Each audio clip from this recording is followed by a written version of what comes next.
सबसे पहले मैं संजय रावत जी को बधाई देना चाहता हूँ ये किताब लिखने के लिए।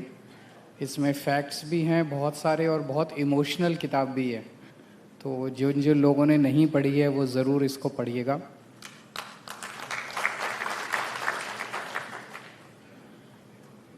मैं बहुत ज़्यादा अनुभवी तो नहीं हूँ, स्टेज के ऊपर बहुत महानुभाव लोग बैठे हैं जो कि राजनीति में बहुत ज़्यादा अनुभव रखते हैं, लेकिन मेरा दिल कहता है और मेरी थोड़ी बहुत पॉलिटिकल समझ कहती है कि शायद मोदी जी 2026 पूरा नहीं करेंगे प्रधानमंत्री के तौर पर।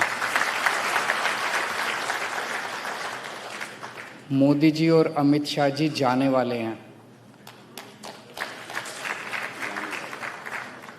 उनका साम्राज्य खत्म होने वाला है। जनता के अंदर वो इतने अनपॉपुलर हो चुके हैं, इन्होंने हजारों लाखों ट्रोल बिठा रखे हैं, उसके बावजूद वो सोशल मीडिया का नैरेटिव कंट्रोल नहीं कर पा रहे। मोदी जी एक पोस्ट डालते हैं, आप उसके नीचे कमेंट्स पढ़ लो।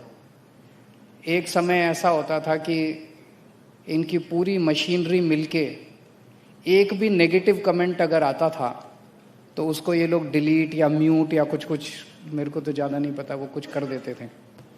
अब तो पूरा का पूरा मोदी जी एक ट्वीट करते हैं, नीचे सारी गालियां ही मिलती हैं उनको और कुछ नहीं होता उसके अलावा। एक समय था जब मोदी जी के खिलाफ कोई मीम बना देता था तो उसको जेल हो जाती थी। अब इतने मीम बन रहे हैं तो किस किस को जेल में डालेंगे मोदी जी। पूरा माहौल ही बदल चुका है, इकोसिस्टम बदल चुका है पूरे सोशल मीडिया का। वही आपको बताता है कि मोदी जी की पॉपुलैरिटी आज पाताल लोक में पहुंच चुकी है। इस पूरे सिस्टम की पॉपुलैरिटी, इसकी पूरी क्रेडिबिलिटी इनकी खत्म हो चुकी है। एक प्रश्न ये उठता है, फिर चुनाव कैसे जीत रहे हैं? चुनाव बेईमानी से जीत रहे हैं।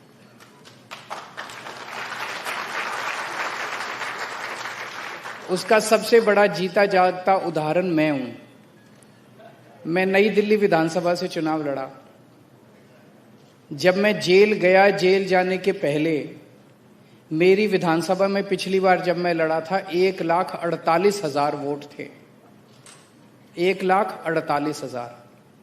जब मैं जेल से लौट के आया 1,06,000 वोट बचे थे। 42,000 वोट इन्होंने पीछे से कटवा दिए, यानी कि ऑलमोस्ट 30% वोट मेरी विधानसभा के इन्होंने कटवा दिए।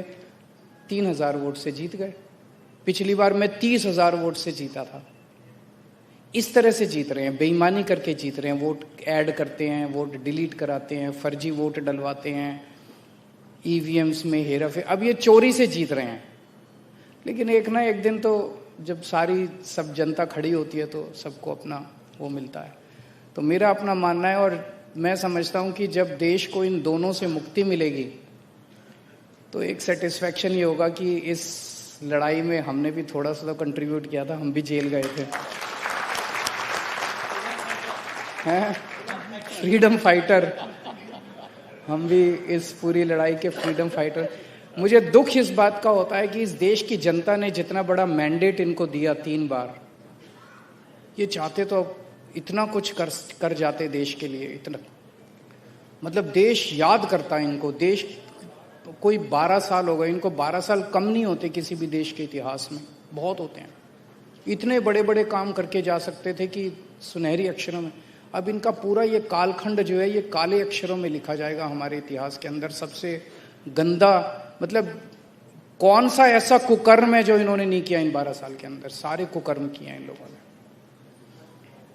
एक बात और कहना चाहूंगा कि अब इन्होंने सारा सिस्टम ऐसा कर दिया कि ईमानदार कौन है और बेईमान कौन है, इसकी परिभाषा बड़ी साफ साफ हो गई है। जो ईडी के डर से बीजेपी में जाए वो बेईमान है और जो ईडी के डर से जेल में जाए वो ईमानदार है।